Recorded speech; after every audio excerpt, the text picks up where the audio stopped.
Bienvenidos, yo soy la licenciada Natalia Pugliese, fonoaudióloga del Servicio de Otorrinolaringología y Fonoaudiología del Hospital Bernardino Rivadavia. Me especializo en fonoestomatología y voy a compartir con ustedes la clase de situaciones especiales en lactancia materna para hablar de los bebés que nacen con fisuras labio-alveolo-palatinas. Las fisuras se clasifican según las estructuras anatómicas que no han llegado a fusionarse, pudiendo afectar por delante del foramen incisivo y afectando así el labio o la encía, o por detrás, afectando al paladar óseo y al paladar blando. También podría afectarse de manera exclusiva el paladar blando, siendo una fisura de velo, o una fisura submucosa donde sí se fusiona la mucosa pero no el músculo por debajo de ella. Es importante hacer esta distinción más allá de que sean uni o bilaterales, porque los bebés van a tener necesidades especiales en la alimentación relacionadas con la condición de la fisura. Los cambios serán de acuerdo si la hendidura es preforamen incisivo o postforamen, ya que la fisiología se altera de manera diferente. Para comprender las dificultades de un recién nacido con fisura, debemos comprender la fisiología de la succión. En principio, vamos a ver cómo se disponen las estructuras orales para una adecuada succión. Sabemos que los labios superior e inferior van a contactar con la areola, produciendo un selle oral anterior. Al mismo tiempo, el paladar blando va a estar cerrando en la parte posterior de la cavidad oral, contactando con la epiglotis. A veces incluso el paladar blando se coloca en la valécula, o sea, entre la base de la lengua y la cara anterior de la epiglotis. Y otras veces contacta con la epiglotis. Es por esto que el bebé puede succionar y respirar al mismo tiempo, porque la cavidad oral y la cavidad nasal están completamente separadas. No así en el momento del trago, donde el velo del paladar se eleva para mantener la separación entre la rinofaringe y la orofaringe. Es decir, que ahí cesa la respiración. En el momento del trago hay una apnea. Incluso la epiglotis desciende y ocluye el vestíbulo laringio para proteger a la vía aérea del contenido del bolo. Entonces tenemos una estructura, una cavidad oral sellada en la parte anterior por la válvula labial en contacto con el pezón y la areola, y en la parte posterior por el velo del paladar o paladar blando en contacto con la epiglotis o con la base de la lengua. También es importante conocer que el patrón de succión consta de dos tipos de presiones: presión positiva y presión negativa. O sea, la presión positiva es el movimiento hacia arriba y adelante de la lengua en bloque con la mandíbula, que va a producir una compresión del pezón y la areola. Luego se va a continuar con un movimiento peristáltico ondulatorio de la lengua sin desplazamiento hacia atrás, de anterior a posterior, para conducir la leche desde la parte anterior de la boca hacia la orofaringe para ser deglutida con un movimiento de propulsión lingual. Luego, la parte posterior de la lengua desciende, se deprime junto con la mandíbula, porque a esta edad la lengua y la mandíbula se mueven en bloque, y entonces se agranda, se incrementa el espacio intraoral, que al estar sellado tanto en la parte anterior como en su parte posterior, genera una presión negativa intraoral que produce una aspiración, una succión de la leche hacia la cavidad oral. Y esto hace que los conductos galactófagos y los senos galactófonos se llenen de leche, para continuar nuevamente luego con un nuevo movimiento hacia adelante y hacia arriba de la lengua y la mandíbula para volver a comprimir. Entonces, lo importante acá, que nos va a posibilitar entender cuál es la dificultad de un bebé con una fisura para la succión, es entender que hay dos componentes de presiones en la cavidad oral, que son presión positiva y presión negativa. Incluso las investigaciones avalan que la presión negativa es el componente fundamental por el cual la transferencia de leche es posibilitada del pecho de la mamá hacia la cavidad oral del bebé. Es decir, de estos dos tipos de presiones, la presión negativa es la más importante para obtener un buen volumen de leche. Entonces, los últimos avances científicos nos han permitido entender esto. Entonces, esto nos permite comprender que cualquier tipo de fisura, ya sea anterior o posterior o completa, va a impedir la formación de vacío dentro de la cavidad oral. O sea, el aire se va a fugar. Sin embargo, cuando la fisura abarca solo el labio, de manera uni o bilateral, se logra sellar en una gran proporción la válvula anterior con la colocación de una cinta que una ambos hemilabios.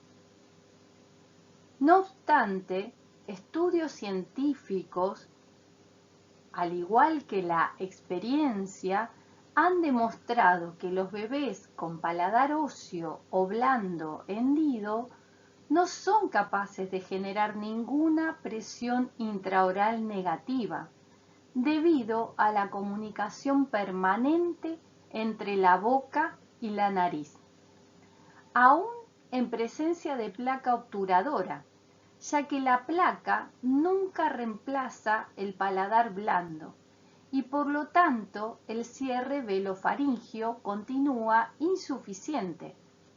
Como pueden observar en esta foto, donde tenemos la placa palatina colocada, pero que solamente va a ocupar la parte del paladar óseo. La placa palatina va a servir para mejorar la presión positiva, esa compresión de la lengua y la mandíbula hacia arriba del pezón y la areola, ¿contra qué? Contra una superficie rígida que va a ser la placa. Si no tuviese la placa, tampoco esa compresión tendría que encontrar estructuras más superiores, como por ejemplo el tabique nasal, para llegar a hacer una compresión efectiva. O sea, la placa ofrece una estructura contra la cual poder comprimir el pezón.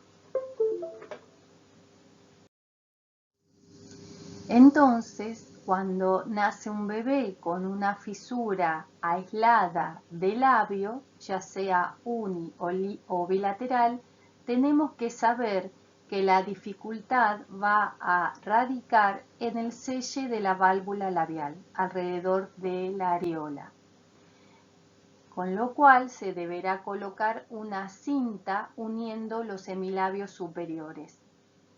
De esta manera, el bebé puede solucionar sus dificultades de lactancia. Se puede escuchar un ruido que habla de una pequeña filtración del aire, incluso teniendo la venda. Con lo cual, además hay que explicarle a la mamá de que le haga hacer provechito más frecuentemente, porque seguramente este bebé, además de tragar leche, va a estar tragando aire.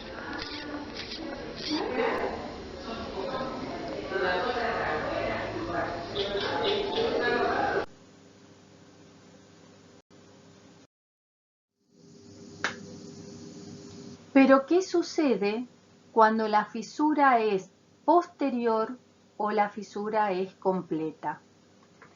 El bebé no podrá generar vacío, el vacío intraoral necesario. Esto impedirá que pueda extraer leche por presión negativa, sino solo por compresión, siendo el volumen mucho menor y que no llega a nutrirlo. En la madre también se verán signos y síntomas por esta dificultad en el patrón de succión del bebé. Solo un muy reducido número de bebés con estas condiciones pueden llegar a lograrlo, o sea, a lograr el amamantamiento exclusivo. Y esto depende más de condiciones maternas, como abundante flujo de leche, que de las capacidades propias del bebé para succionar. En la gran mayoría de los casos, esta población requerirá del complemento con mamadera. El pecho continuará fortaleciendo el vínculo entre la mamá y el bebé, al mismo tiempo que trabajará sobre la musculatura oral. La mamá puede extraerse leche y dársela a su bebé con mamadera, o sea, lo que conocemos como lactancia diferida. Bueno, ¿qué sabemos de la placa? Sabemos que son dispositivos prequirúrgicos que se utilizan para dirigir segmentos palatales en posición para la reparación quirúrgica o para prevenir el colapso del arco dental de la presión de las mejillas. O sea, mantiene el distanciamiento de los arcos palatinos presentes, porque si no, el bebé, al hacer fuerza con las mejillas hacia adentro, podría estrechar aún más el espacio. Sin embargo, estos aparatos no permiten que el bebé cree presión intraoral negativa, como les mostré antes, y el lactante todavía necesita alimentación complementaria. La placa separa la cavidad oral de la nariz, pero no de la rinofaringe. Un aparato palatal puede mejorar, pero no resolverá el problema de alimentación de un lactante con fisura. La experiencia en el trabajo en la neonatología destaca que la succión de pecho con placa palatina obturadora es muy dificultosa. Acá se genera otra controversia. ¿El pecho se ofrece con placa o sin placa? La placa es una placa rígida, con lo cual podría ocasionarle molestias a la mamá cuando el pezón es colocado dentro de la cavidad oral. Así que hay que ver cada caso. Sabemos que el umbral de dolor también es diferente en cada persona, y que es subjetivo. Entonces, este dolor, esta incomodidad, esta molestia, radicaría en que la placa a veces reduce el espacio intraoral, dificultando la introducción del pezón en la boca y podría también lastimar los pezones. Lo ideal es que el pecho debe ofrecerse sin la placa obturadora. El pecho es un tejido maleable y el bebé puede conformarlo mejor sin la placa, y en cambio el uso de mamaderas y chupetes sí debe realizarse con la placa colocada. Sabemos que este tema es controversial. Los odontólogos prefieren dar que la placa esté colocada las 24 horas en la cavidad oral, pero cada una de ustedes o cada uno de ustedes, expertos en lactancia, al encontrarse con ese binomio, sabrá qué es lo mejor para ellos. Dependerá de su experiencia. Bueno, entonces hablemos de las tetinas y mamaderas. ¿Qué es lo que se recomienda? En cuanto a las tetinas, pueden ser cualquier tipo de tetina común que se encuentre en el mercado. No es necesario comprar tetinas especiales para niños con fisura. Aunque algunas marcas tienen esta distinción, yo elijo tetinas de caucho o látex que son más blanditas. Incluso podrían ser duras, aún así, para un determinado bebito. En el caso que así sea, hay que hervirla varias veces porque de esta manera las podemos ablandar un poco más. Recordemos que este bebé va a tener dificultades en la presión negativa y en la presión positiva. Elijo las de base ancha cuando la fisura abarca el labio, porque esa base ancha va a colaborar en el cierre de la válvula labial. Y con respecto al orificio, yo hago un corte, también es lo que se recomienda. El corte puede ser en I latina o en cruz. Primero cortaríamos en I, y si el flujo no es abundante, si vemos que el bebé hace mucho esfuerzo, cortaremos en cruz.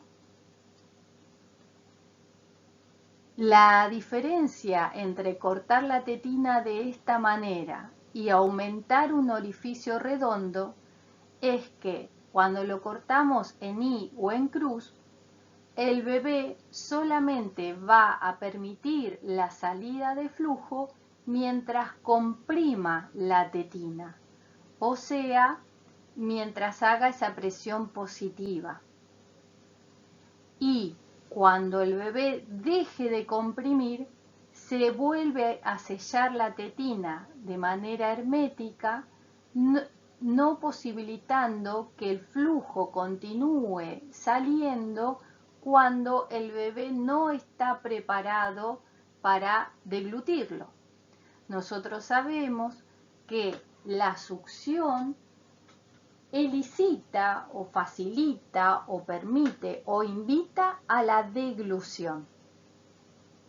Si el flujo ingresa en la cavidad oral sin que el bebé esté succionando, podría no tragarlo, no gatillar el reflejo deglutorio y posiblemente aspirarse. Entonces, es importante sí aumentar el flujo para que el bebé haga menos esfuerzo y logre ganar peso con un mínimo gasto de energía y un gasto calórico, pero siempre resguardando la seguridad en la deglución. O sea, estamos buscando mejorar la eficiencia de la alimentación, pero con seguridad, previniendo broncoaspiraciones. Con respecto a la botella de la mamadera, como estos bebés ya vamos a ver que es preferible que estén en una posición bien sentada, en un ángulo vertical de 90 grados, a veces es difícil mantener esta postura cuando la botella de la mamadera tiene una forma lineal. Entonces es preferible una forma angulada para siempre tener volumen de leche dentro de la tetina sin tener que modificar la postura del bebé. Hay otras mamaderas que aparecen ahora en el mercado donde la botella de la mamadera es de silicona, lo que permite cambiarle la forma y darle esta forma angulada. Acá vamos a ver a un bebé nacido a término con peso adecuado y una fisura completa bilateral. Acá les muestro en este video las dificultades que tiene para tener un amamantamiento exclusivo. Ven que hay movimientos de succión, la mamá compensa sosteniéndole, dándole apoyo a la mandíbula, a su vez también comprime su pecho para aumentar el flujo de leche que sale, ¿sí? Sin embargo, este bebé podría estar obteniendo un volumen de leche inferior a lo que necesita, haciendo un sobreesfuerzo y no pudiendo ganar peso. Entonces requerirá del complemento con mamadera. Vean cómo la cinta es tan importante de ser colocada, porque esta premaxila, que al nacer se encuentra proyectada hacia adelante, cómo se posterioriza, verticaliza, solo con la colocación de la cinta.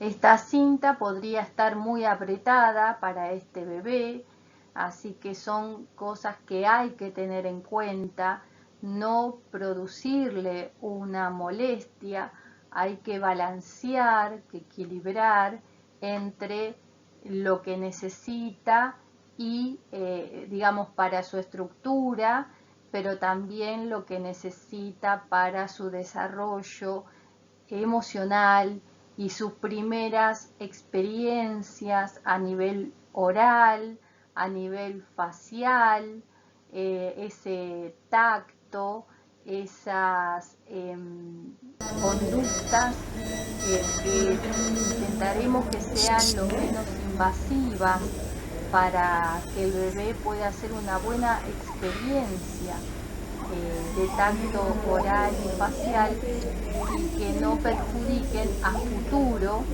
otros aprendizajes o futuros aprendizajes de actividades orales. Bueno, este es el mismo bebé ya colocado en una posición bien vertical para la lactancia y su complemento con mamadera. también en una posición bien vertical. Pero esto es lo que les decía.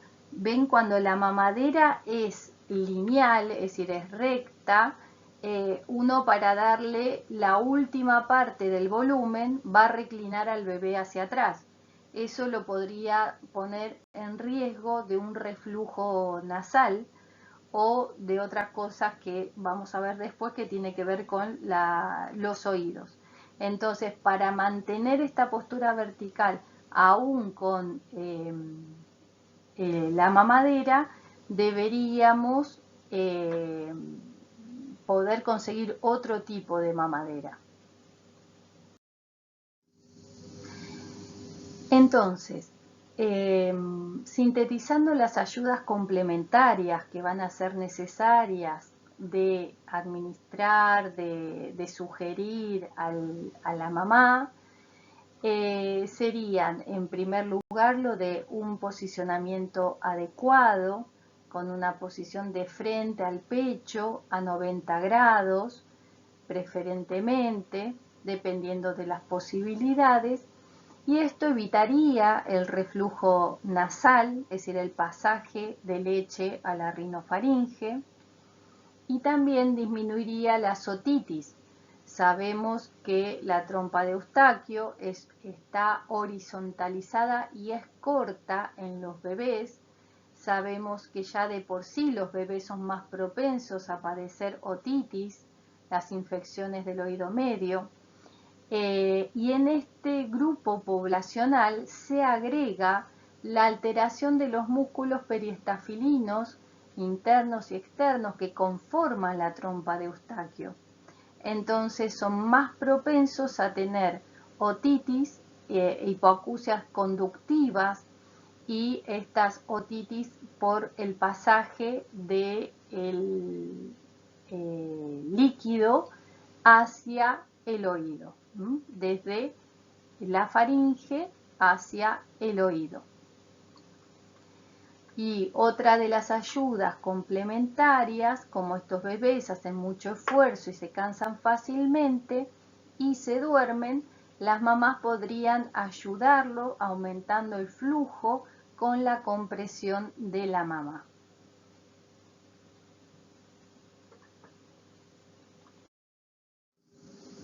Otras ayudas complementarias van a ser estimular los eructos frecuentes, ya que estos bebés tragan mucho aire, y se les va llenando la panza de leche y de aire al mismo tiempo. Entonces, ayudarlos a expulsar el aire más frecuentemente también hace de que coman más, de que tengan menos cólicos. También enjuagar la boca con agua, la boca y la nariz antes y después de la alimentación, para quitar el moco atrapado y partículas de leche que pudieron haber quedado. Se debe controlar el tiempo de alimentación y procurar que el bebé no gaste más calorías que lo que ingiere, es decir, no podría estar ese bebé succionando con pausas durante 1 hora, sino que se requiere máximo 30 minutos de alimentación. De lo contrario, habrá que hacer nuevas adaptaciones y derivar a los expertos en lactancia para que la madre pueda mantener la producción de leche, aunque ésta sea ofrecida por mamadera. Finalmente, a modo de conclusiones, decirles que la alimentación de un neonato con fisura labio-alveolo-palatina representa un gran desafío para el equipo interdisciplinario de salud que lo recibe. La función vital de alimentación requiere de prontas y precisas respuestas. La falta de consenso sobre cuáles son las recomendaciones más efectivas crea orientaciones contradictorias que genera incertidumbre y angustia en la madre y el grupo familiar. No debemos actuar por lo que nos parece, sino hacer medicina basada en la evidencia. ¿Qué es lo que dice la evidencia sobre cuál es el mejor método de alimentación en esta población? Los especialistas debemos aunar los esfuerzos para resolver esta problemática, estableciendo acuerdos basados en las evidencias científicas que demuestre cómo alimentar a esta población de manera segura y garantizando la nutrición adecuada con ganancia de peso y calidad. Muchas gracias.